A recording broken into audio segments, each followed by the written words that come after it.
Ambacho Yanga kimekuwa pengine kikiwakosti katika safari yao ni kushindwa kutumia nafasi kikamilifu. Yanga wanacheza vizuri, wanaweza kucontain game, wanaweza kumaintain pressure, wanaweza create chance, lakini namna ya kuweza kuziconvert chance kuweza kwa magoli imekuwa ni changamoto. Na ni changamoto ambayo imekuwa ikiwaathiri kwa muda mrefu sana. Isipokuwa ambacho unaweza kuwazungumzia na kuwasifia kwamba tayari wana uwezo wa kutengeneza nafasi. Kwa hiyo kama tu watafanya improvement katika eneo hilo, na ndio maana ukiangalia katika dirisha dogo waliamua kumuongeza Depu. Lengo ni kuongeza ufanisi katika eneo la mwisho, na ufanisi hauwezi kuja ndani ya siku moja. Kwa hiyo naamini kwamba wakiboresha hilo eneo, tayari Yanga na nafasi kubwa sana ya kuweza kupata mafanikio na kwenda katika hatua zinazofuata, kwa sababu watakuwa na uwezo wa kufunga kwenye mchezo baada ya mchezo. Lakini kwa maana ya timu, tunapozungumzia timu yao ni bora sana ya msimu huu ukikompea na timu nyingi ambazo zipo kwenye haya mashindano, na ikitokea Yanga akafuzu katika robo finali, ninaiona Yanga ikienda nusu finali kwa urahisi zaidi, kwa sababu kundi lake ndio kundi pingamizi ambalo lingemfanya pengine ashindwe kusogea. Lakini kwa kundi ile ambalo yuko akishapita, na waona kwa sababu wana kikosi ambacho kimeimarika. Kwa hiyo unapotaka kuangalia Yanga, usiwaangalie ukaanza kwa compare na Ali, utakuwa unaukosea mpira.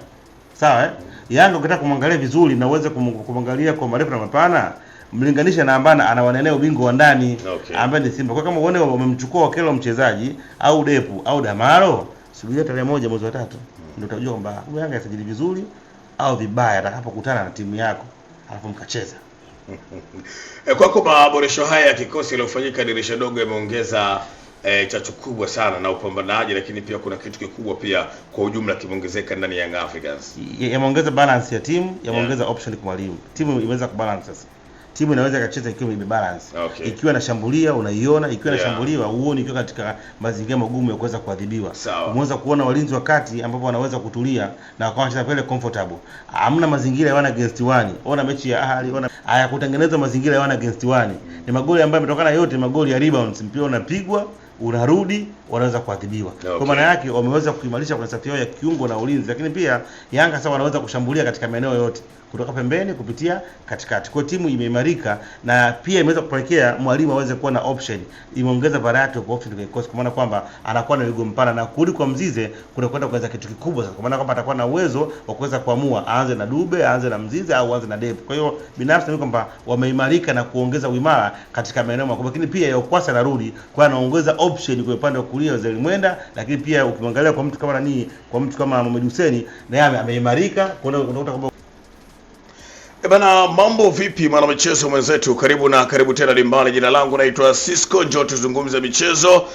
Niko sambamba kweli hapa studio na Dominic Salamba Tifunzo Bane kama Zoom Fela. Njoo tuzungumze, unakwenda kusikia mengi na mazuri, lakini haya yanatokea pale mitaa ya Twiga na Jangwani. Kunani siku chache ndizo ambazo zimesalia bwana kwenda kushuhudia vita kati ya JS Kabylie dhidi ya Young Africans kule visiwani Zanzibar. Mbungi itagongwa kweli. Waswahili unena siku wa deni au kawii kucha, lakini pia Waswahili usema usinene ukamala. Waswahili pia hawajaishia hapo. Waswahili wanasema bwana, siku ya kufanyani miti yote uteleza. Tunasubiri kuona, je, siku hiyo itakuwa, je, mambo itakuwa mazito kweli, na siku hiyo tutajua nani ni nani. Mbwembwe nyingi, maneno mengi. Je, mnakwenda robo finali? Hapo ndipo ambapo tunatakiwa tujiulize vizuri. Lakini kabla sijazungumza chochote na Dominic Salamba, nikwambie tu ya kwamba nguvu kubwa tunaipata kutokea Helabet, kampuni bora kweli ya kubashiri, ambayo inakupatia mpaka shilingi 300,000 za Kitanzania kama bonus unapo jiunga tu kwenye promo code pale, ukaandika neno Salamba kwa herufi kubwa, utakuwa umepata tiketi hiyo ya kupata bonus ya shilingi 300,000 za Kitanzania. Njoo tuzungumze michezo na Tifunzo Bane kama Zoom Fela. Dominic Salamba, kwema? Niko vizuri kabisa. Uzima upo na haulalamiki? Mwenyezi Mungu atujalia. Salamba, tunakwenda kuishuhudia vita hii ya robo finali. Lakini Young Africans bado watu hawajamkatia tamaa, wanaona na nafasi. Tukitazama nyuma michezo alicheza vizuri, amefungwa lakini ameshinda na kupata sare kwenye hiyo michezo. Mchezo huo mwisho ambao unatafsiri kweli kweli yeye kupata matokeo mazuri ya mabao yasiyopungua matatu ili kwenda robo finali. Unafikiri wapi aliteleza kwenye michezo ya nyuma? Nini hasa mwalimu Pedro afanye na kikosi chake pamoja na benchi lake la ufundi kuwa imara kwenye huu mchezo, lakini pia kufanikisha ndoto na malengo ya Watanzania kwenda hatua inayofuata ya robo finali kwenye ligi ya mabingwa Afrika? Mimi nafikiri kikubwa ambacho Yanga kimekuwa pengine kikiwakosti katika safari yao ni kushindwa kutumia nafasi kikamilifu. Yanga wanacheza vizuri, wanaweza kucontain game, wanaweza kumaintain pressure, wanaweza create chance, lakini namna ya kuweza kuziconvert chance kuweza kwa magoli imekuwa ni changamoto. Na ni changamoto ambayo imekuwa kiwaathiri kwa muda mrefu sana. Isipokuwa ambacho unaweza kuwazungumzia na kuwasifia kwamba tayari wana uwezo wa kutengeneza nafasi. Kwa hiyo kama tu watafanya improvement katika eneo hilo, na ndio maana ukiangalia katika dirisha dogo waliamua kumuongeza Depu. Lengo lilikuja kuongeza ufanisi katika eneo la mwisho, na ufanisi hauwezi kuja ndani ya siku moja. Kwa hiyo naamini kwamba wakiboresha hilo eneo, tayari Yanga na nafasi kubwa sana ya kuweza kupata mafanikio na kwenda katika hatua zinazofuata, kwa sababu watakuwa na uwezo wa kufunga kwenye mchezo baada ya mchezo. Lakini kwa maana ya timu, tunapozungumzia timu yao ni bora sana ya msimu huu ukikompea na timu nyingi ambazo zipo kwenye haya mashindano, na ikitokea Yanga akafuzu katika robo finali, ninaiona Yanga ikienda nusu finali kwa urahisi zaidi, kwa sababu kundi lake ndio kundi pingamizi ambalo lingemfanya pengine ashindwe kusogea. Kwa kundi ile ambalo yuko akishapita na waona, kwa sababu wana kikosi ambacho kimeimarika. Yanga anacheza kwenye mechi muda wote, anaweza kudominate game, anaweza kutengeneza nafasi, anakuwa ana pressure. Sio timu ambayo inakuwa inakaa unashikia roho mkononi. Kwa hiyo unakuwa unakaa ukiangalia tuje muda gani watakwenda kufunga goli. Kwa hiyo kikosi chao ni kizuri, lakini wamekutana na kundi gumu, kundi dume ambalo wakati mwingine ubora pekee au kusaidii, lazima uweze kuwa na bahati pia, kwa sababu hata washambuliaji ambao tunazungumzia wanakosa nafasi, kuna zingine wanaweza kuzitumia na bado wakachukua alama tatu. Kwa hiyo ni timu bora ambayo imekutana na kundi gumu, lakini kuna wakati wanashindwa kutumia nafasi, ambayo ndio sehemu ya mpira. Hakuna timu duniani ambayo inaweza kutumia nafasi zote. Hapana, ni ngumu, kwa sababu mpira hauchezi peke yako, na wengine wanakuwa na kuzuia usiweze kufunga. Salamba, mashindano haya ya kafu hasa kwenye hii hatua ya makundi nafikiri yalianza hata kabla ya dirisha la usajili, kwa maana dirisha dogo. Young Africans walianza kucheza mchezo wa kwanza, walipata matokeo, lakini dirisha dogo ilipata bahati ya kutazama vyema kikosi chao na kukifanyia maboresho kwenye maeneo kadha wa kadha. Wameingia wachezaji pale akina Momo Mohamed Damaro Kamara, lakini pia Starboy Alan Okelo, lakini jitu la mtumba pia Depu na yeye limeingia kwenye dirisha dogo. Haya maingizo ambayo yalifanyika dirisha dogo yalipenya moja kwa moja kwenye kikosi cha kwanza cha Young Africans. Unaona thamani yao kwenye kikosi cha Young Africans, na kama thamani yao inaonekana, kwa nini pia wanashindwa kufanya kitu bora zaidi ya ile Yanga ambayo tumeizoea? Kwa sababu Yanga bila wao walishai kupata matokeo, lakini toka waje dirisha dogo wao sidhani kama kuna kikubwa, hasa ukitazama unaona kimeongezeka. Wamecheza mechi ngapi toka amekuja? 2. Mechi ipi na ipi? Walicheza na Ahli. Unawajua na wasikia. Jana nani kisha? Unawajua na wasikia? Na wajua vizuri sana. Ahli kweli uanze kuchukua uwezo wa Damaro, uwezo wa Okelo na Depu, uje kukompea na uwezo wa Ahli, itakuwa ni kukosea mpira. Ni wachezaji wazuri, lakini Ahli ni timu bora na classic barani Afrika. Imechukua nyota wakubwa zaidi ya hawa. Maana lazima tuweze kuheshimu ubora wa timu pinzani.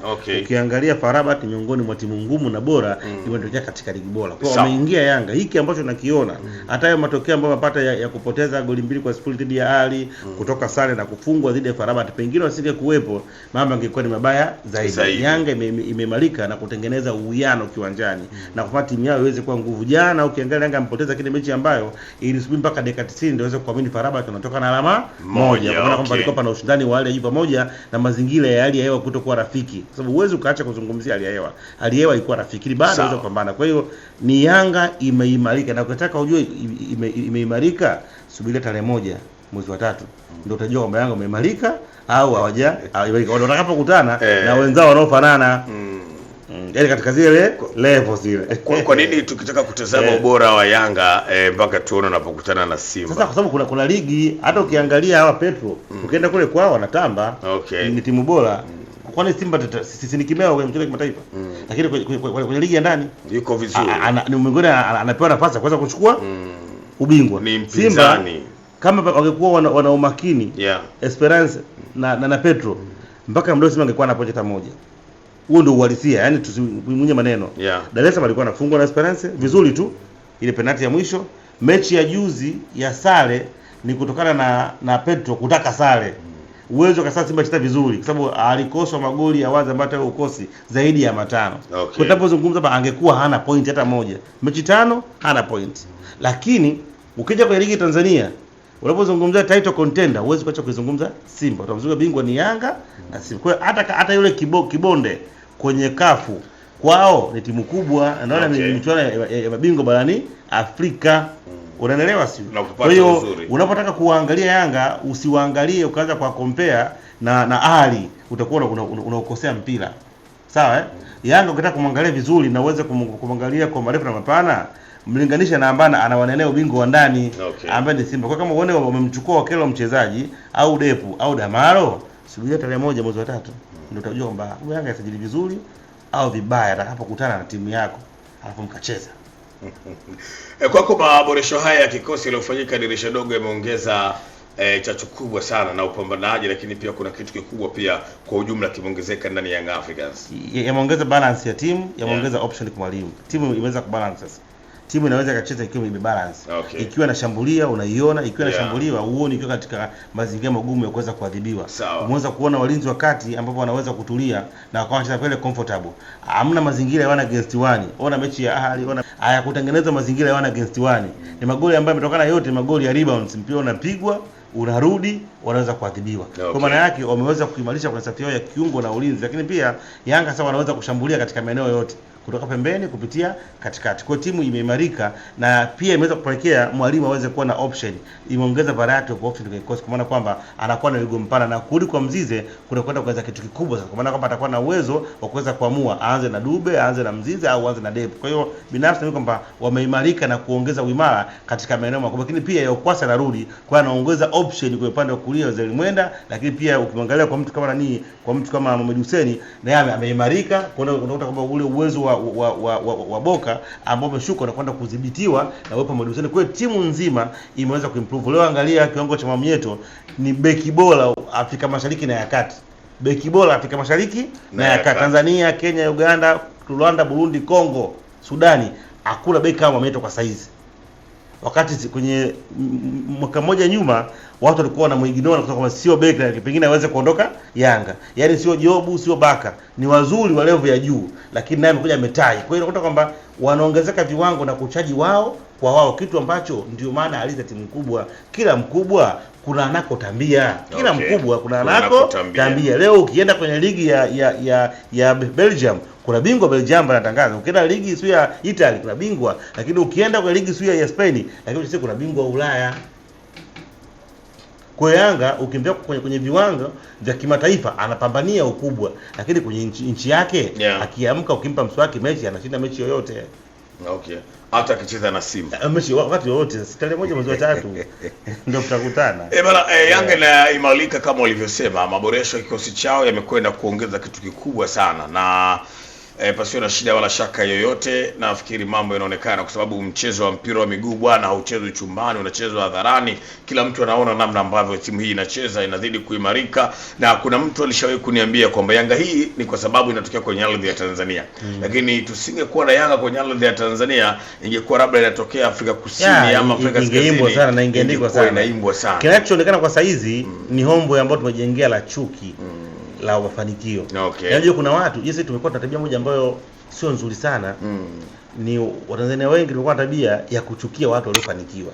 Yaani hii spirit hii inaenda sana na ni mbaya sana. Yaani watu wakishaona mtu anafanya vizuri, basi hawatamani kuona mwisho wake mzuri. Wako vikitaka kutaka kuangalia anaanguka. Kwa mafanikio ya Engineer Hersi, mafanikio ya Yanga, mafanikio yao ya timu wanavyoiendesha kiutaratibu mzuri, mafanikio wanakuwa, kuna watu wamekaa wanaumia na hayo mafanikio. Kwa hiyo inapotokea nafasi ndogo tu ya kuona kuna weakness au kuna mapungufu kidogo, ndio wanataka kuitumia kutoa hasira zao zote. Lakini siku zote maneno hayashindi maandalizi. Huo ndio uhalisia. Nimeweza kuona baadhi ya watu wakianza kuwachambua kina Pacome. Sawa, Pacome anaweza kawa ameshuka kiwango dhidi ya FAR Rabat au dhidi ya Ahli. Je, kwa timu yako una mtu kama Pacome ambao uko naye kwa timu yako? Na mimi ndio nilikuwa nataka niulize. Unaelewa? Ukianza kumzungumzia Damaro, unasema pengine akacheza vizuri dhidi ya nani? Yaani kuna kiungo gani wa Tanzania wa ligi ambaye anafanana na Damalo? Nani hapa nani? Wa timu gani mlete? Timu gani ambayo iko ndani? Nani? Khalid Aucho. Nani? Hamna. Sio yule wale hizi. Okay. Hadi tumpe heshima yake, tumwache aendelee kwenda kula pensheni yake. Hakuna kitu kama yule. Unataka kumzungumzia Okelo kama nani? Kama Kibu kama nani? Kwenda kudogodoka kwamba tu ni ombo tu la chuki na kutopenda mafanikio ya ukweli. Ni watu ambao walijificha katika kivuli cha kuchukia mafanikio. Kwa sisi watapata hapa, lakini kiuhalisia Yanga ndio top classic team ya nchi hii. Top classic team ya nchi hii. No matter vipi, ndio nakwambia kwamba hata Wydad hata Ali ameenda kabingwa dunia, wamekula goli nyingi tu kule. Lakini sisi kwa Afrika tunawaheshimu kabisa. Hale ameenda kabingwa dunia kule, amechezea mechi zote. Lakini wewe kama kwenye Afrika, huyo ndo mbabe wetu kwa Afrika. Leo ukichukua Ali na Man City atapigwa Ali, lakini si Afrika ndio mbabe wetu. Kwa kila watu wana mkubwa wao, unaona, na wana mtu ambaye anatawala. Lakini kwa sasa hivi kwa ukanda wetu anayetawala mpira wa hapa ni Young African, no matter what, ndio timu bora kwa sasa. Kwa wewe utake, wewe usitake, haingie robo finali, asiingie, ndio timu bora. Sawa, umemzungumza kidogo Pacome Piodo Zouzoua. Kuzungumzwa ni kweli, anazungumzwa kiwango chake hakiko bora kwenye mechi za hivi karibuni, hasa watu wanachukua kiwango chake alivyocheza na Ahli, Omende Away, alivyocheza na Rabat, anaona kabisa Pacome kama vile ya kuwa bora. Lakini tatizo lingine mjini bwana ni Shadrack Isaka Boka. Anazungumzwa na kuimba kweli kweli. Wengine wanadiliki kusema kwamba hastahili tena kuchezea klabu ya Yanga, kama vile inatosha sasa. Yanga the way jinsi ambavyo imetanua mabega yake, yeye hakufikia zile level za mabega hayo ya Yanga Afrika, bado ameendelea kubaki pale pale. Hii kwako pia imekaaje? Nataka watu leo waelewe kitu kimoja. Yanga inaangaliwa katika mizania ya kupanda kabisa. Mizania ya kupanda. Na unapotaka kusogea kimaendeleo, kuna watu lazima uwaache. Hiyo ndio principle. Very sure. Ukitaka kusogea, yaani sasa watu wanaanza kuiona Yanga inastahili kuwa kwenye level za Ahli. Okay. Kwa ukishaanza kutengeza huo ulinganifu, ndipo Boko utamuona bana, wewe tupishe sasa. Okay. Si unaelewa? Tafute mtu mwingine. Kwa hiyo Boka kwa maana ya kiwango chake kipo juu, na ndio maana yuko Yanga mpaka sasa hivi. Lakini matarajio ya watu wengi ni kuiona Yanga ikisogea tofauti na pale ilipo. Ndiko unapoanza kuona mapungufu ya Dube. Okay. Kwamba sasa Dube hapa hatusaidii. Si unaelewa? Sio Dube wewe unamkompea na Selemani Mwalimu. Dube unapotaka kumweka katika daraja aweze kwenda kupita ulinzi wa Pyramids, apite ulinzi wa Ahli, unasema hapa tafute mtu mwingine.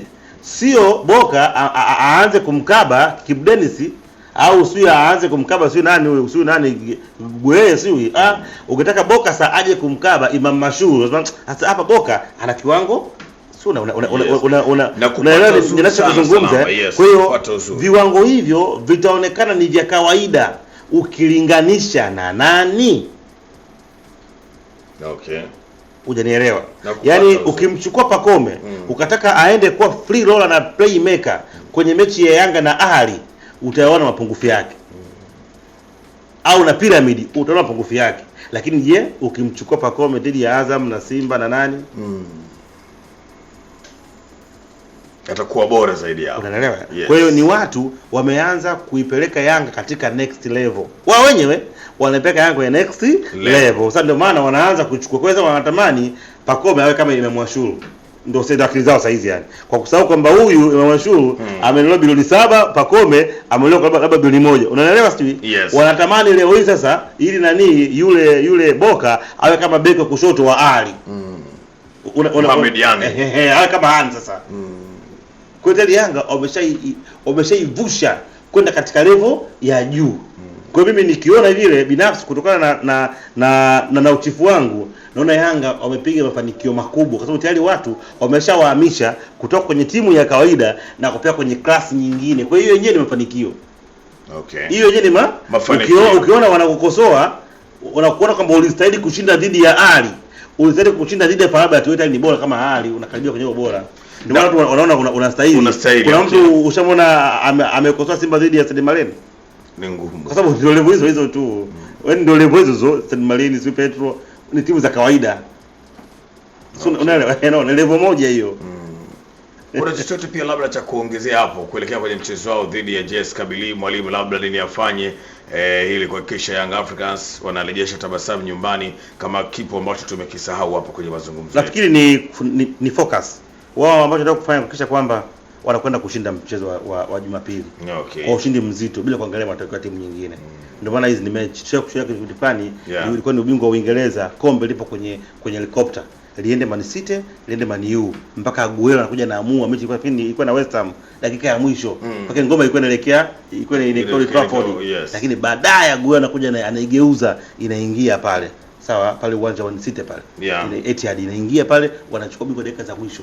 Na hilo ndio kundi la kiume. Kwa hiyo inasubiriwa mpaka mechi ya mwisho ndio tujue naye anakwenda kuungana na Ahly. Mpaka mechi na kama ukiangalia hata Farabat hawakushangilia ile mechi dhidi ya Yanga baada ya kuisha, sababu waligundua na kazi kubwa ya kufanya. Kwa Yanga bado wako vitani, bado na nafasi ya kuweza kupita. Kwa hiyo wajiandae wakisha kwamba wanapata ushindi wa kishindo. Mimi binafsi naamini kwamba Yanga anacheza hatua si robo finali, anacheza nusu finali ya klabu bingwa barani Afrika msimu wa 25-26. Na kushukuru na Cisco. Na mimi nakushukuru sana Chief Nzabane kama zomfera. Jina langu naitwa Cisco Dominic Salama. Maneno yake hayo, Yanga anacheza nusu finali ligi ya mabingwa Afrika msimu huu, wala mimi sikuhusika. Nimenukuu tu kipande kidogo ambacho kimezungumzwa na yeye. Mimi naitwa Nicholas John, nyuma ya kamera Anko Vuma Zena Busara. Sina la ziada wala alika. Maasalam.